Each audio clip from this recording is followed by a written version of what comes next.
NTA2 Channel 5 Lagos is proud to bring to you On the Road.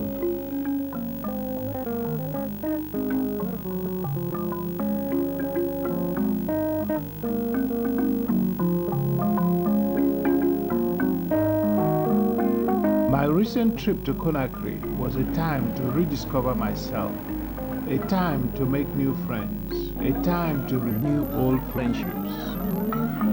I ran into one of my oldest friends in Guinea, Musa Diakite, my brother, Musa Diakite, a fellow filmmaker. And I ran into him on a very, very, very, very felicitous occasion. He was celebrating the wedding of his second daughter. So of course, I had to be there with him to celebrate. And it was a beautiful, beautiful occasion.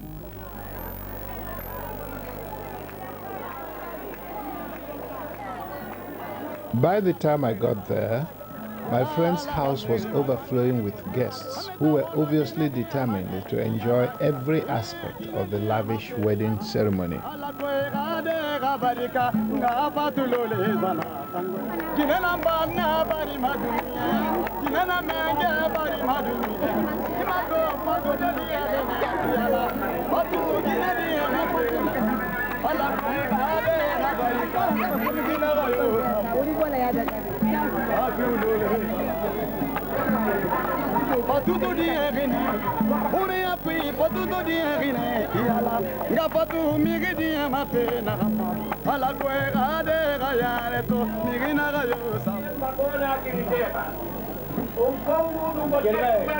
I found the setting familiar. All across West Africa, Islamic-style weddings among affluent families are so similar that one might have been anywhere from Senegal, Gambia, Mali, Niger Republic, Sierra Leone, Burkina Faso, Ghana, to northern Nigeria or even northern Cameroon.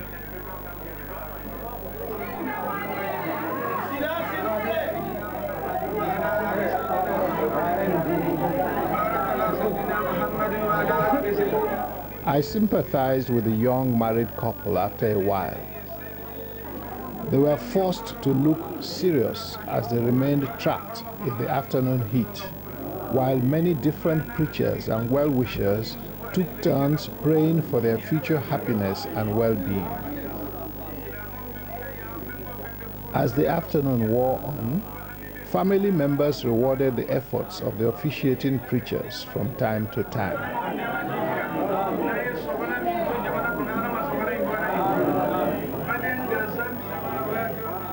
One can only hope that the newlyweds will display as much patience and forbearance towards each other in the years to come as they demonstrated themselves capable of during the long drawn-out wedding ceremony that I witnessed.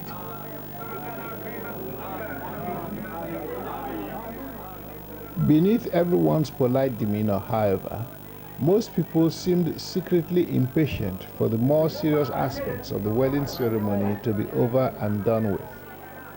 Away from the central gathering, there was little thought for prayer, as some of the elegantly dressed ladies busied themselves admiring photographs from earlier parts of the ceremony, as we all waited for the more enjoyable part of the festivities to commence.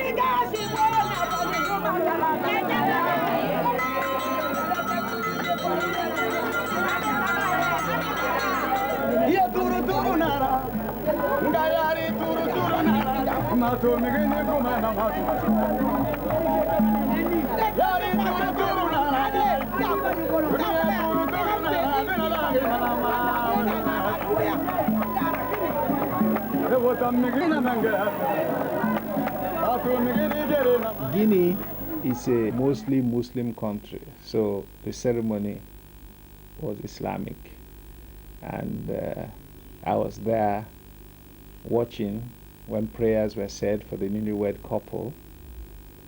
But of course, you can't take Africa out, whether you bring Christianity, whether you bring Islam, whatever you bring, Africa is still there. So there were the praise singers, there were people, singing to the guests. Like this man, with the kind of instrument we call Agidigbo in Yoruba. Very, very clever man, because he had wandered into that place. And as soon as he had the opportunity, he approached me to ask me for the name of the newlywed and the name of the of the bride. So he was just trying his luck, but he made a lot of money, as you can see. He was very, very successful.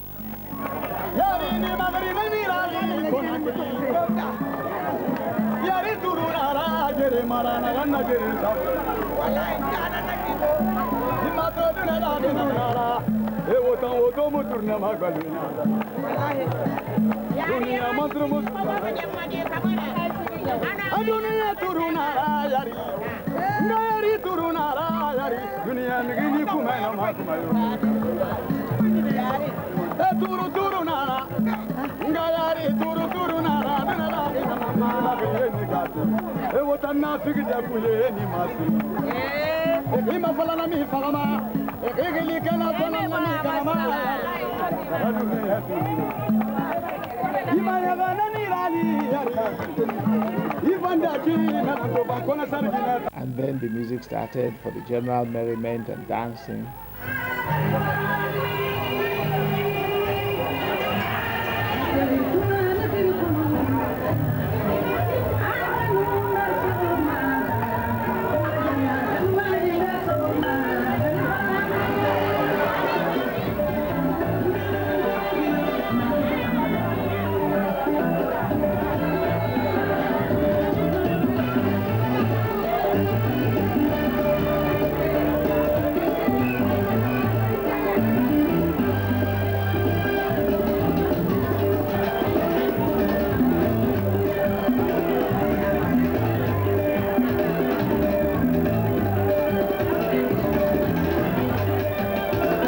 When it got too sweet, I had to join in myself. I just had to join in the dancing.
I left my friend Musa Diakite's house.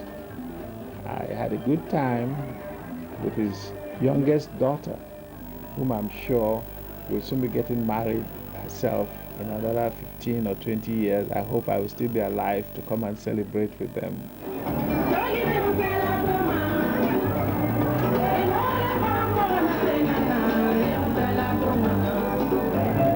This is Sola Balogun reporting for NTA 2 Channel 5 a beautiful wedding.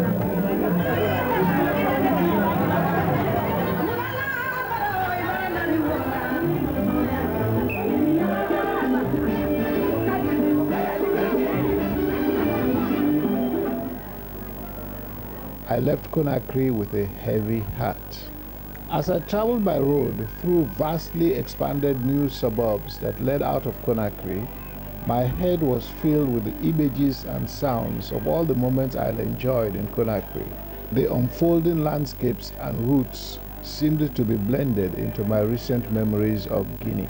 However, it was impossible to dream all the time. Which itinerary would I choose for my homeward journey to Nigeria?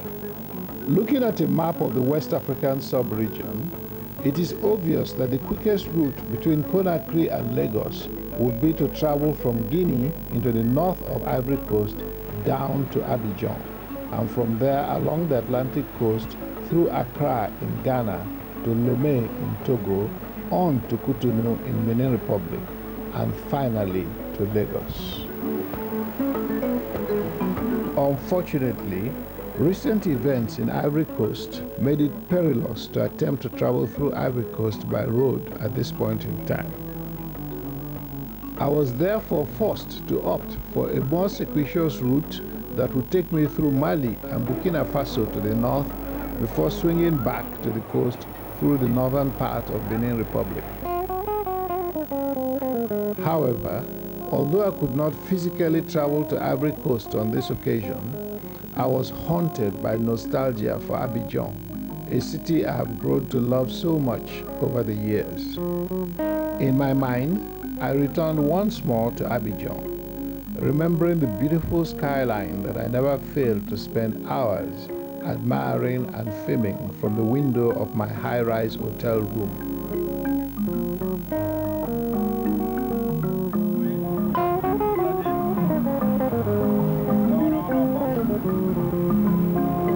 I also happened to have filmed my conversation with the cab driver who drove me from Abidjan Airport into the city. And his comments at the time now seem tragically prophetic, for he described the rising tension in the country to me in vivid terms.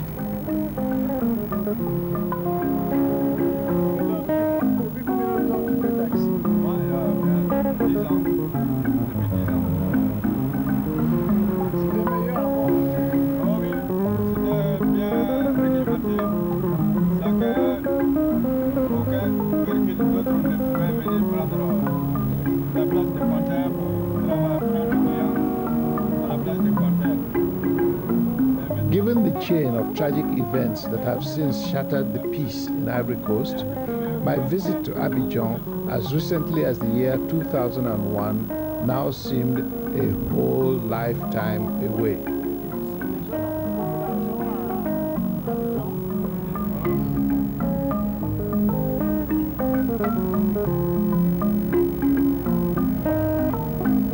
At that time, however, thoughts of the tragedy that would soon unfold in Ivory Coast were far from my mind as we drove through the well-maintained streets of the affluent suburb of Cocody on our way to the Hotel Ivoire, which has remained Abidjan's most prestigious hotel for several decades now. I was in Abidjan on this occasion for Massa, a huge African cultural festival that was taking place on the grounds of the newly opened and beautifully conceived National Cultural Center. My heart was stolen from the outset of my visit to Abidjan by my encounter at the gates of the Cultural Center with an orderly line of school children who drew me back in time on a journey of nostalgia to my own childhood.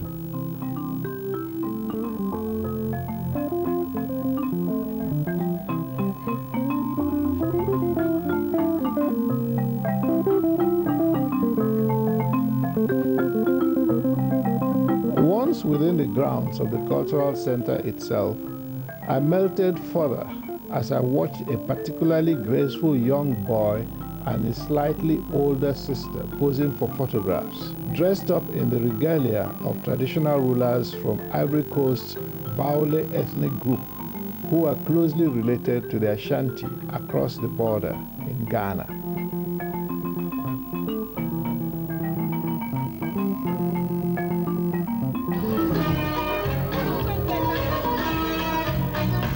My recorded memories of an enjoyable dance performance by a group of Bambara housewives mingled across the years with the dancing at the wedding I had just attended in Conakry.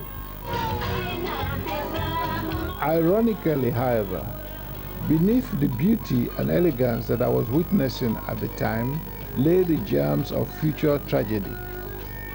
Unfortunately, it is the spread of the Bambara, Mandinka, and Jula ethnic groups from Ivory Coast border with Mali, Guinea, and Burkina Faso that lie at the heart of the country's present political troubles.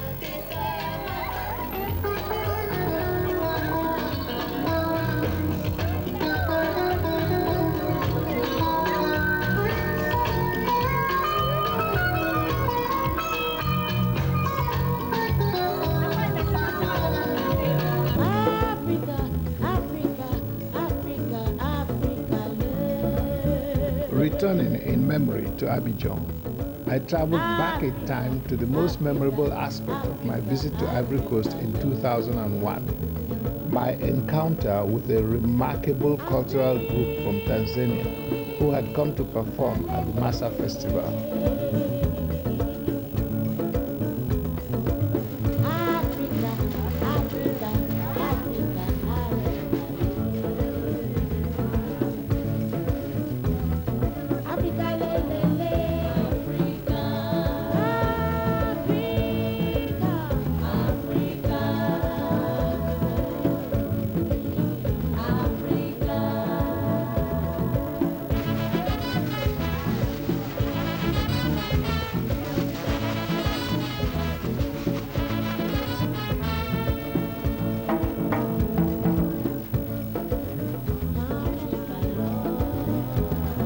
Thanks to the Tanzanians, I was privileged to witness and film a rehearsal that provided me with one of the most fascinating experiences of my entire adult life, and later inspired me to write a tune entitled Africa, which I subsequently set to the rhythm of their dances.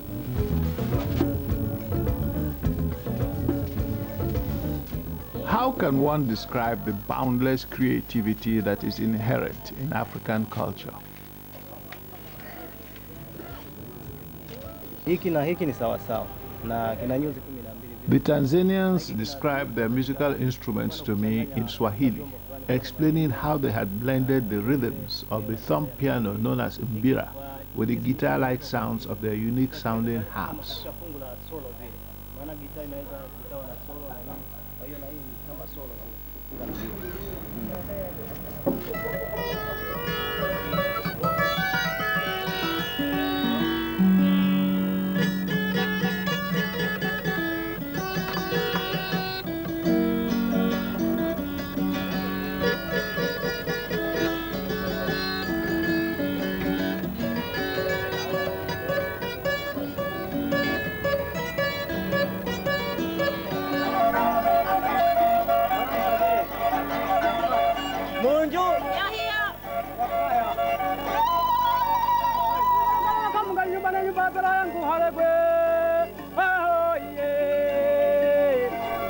Jamani, habari za hapo? Wazee wakubwa, shikamoni. Toe.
when they appeared on stage later that night, I found myself transported into a world where sound, music, dance, and movement fused into a fabulous moment of creativity.